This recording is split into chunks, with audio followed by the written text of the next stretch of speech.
The Liberal Party of South Africa was a South African political party from 1953 to 1968.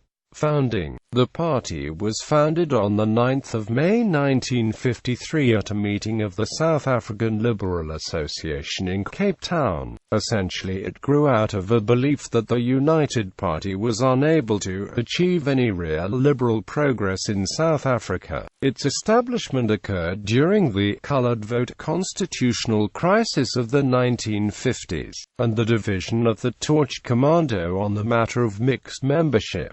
Founding members of the party included Margaret Ballinger, President of Party; Alan Paton, Vice President; Leo Marquardt, Vice President; Dr. Oscar Woolheim, National Chairperson; Peter Brown, National Chairman; Leslie Rubin, Vice Chairman; H. Selby Simang, Leo Cooper, Hilda Cooper. History. For the first half of its life, the Liberal Party was comparatively conservative, and saw its task primarily in terms of changing the minds of the white electorate. It leaned towards a qualified franchise. This changed in 1959–1960.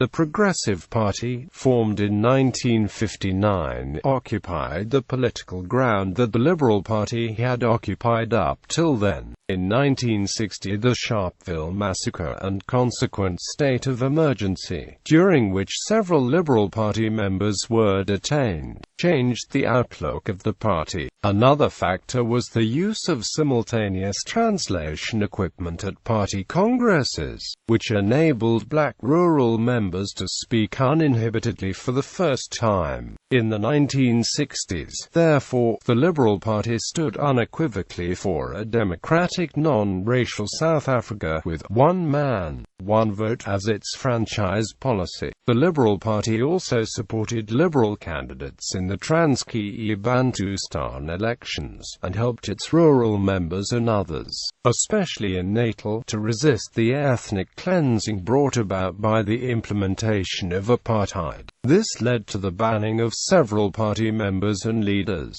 One member of the Liberal Party, Eddie Daniels, spent 15 years on Robben Island during Nelson Mandela's time there. Contact. The newspaper Contact was closely tied to the Liberal Party, although officially it was a separate publication. The link is described by Callan as follows. Nevertheless, Contact has become so invariably associated in the public mind with the Liberal Party that it now seems merely academic to insist on its independent status.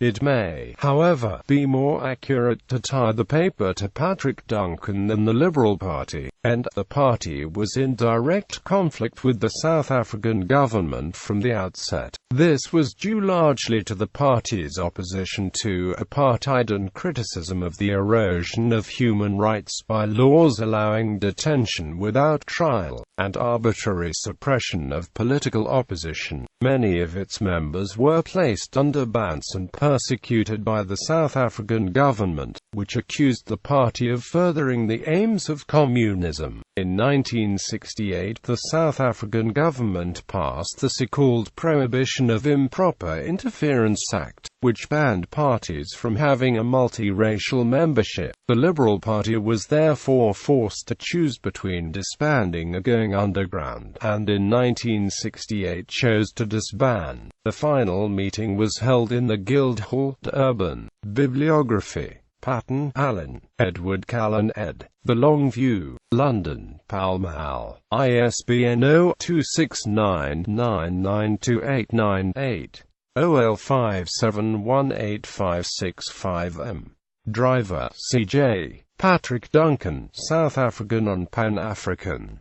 James Gurry Publishers, ISBN 9780852557730. Veen, Randolph. Liberals Against Apartheid. A History of the Liberal Party of South Africa, 1953–68. Macmillan, ISBN 9780312177386.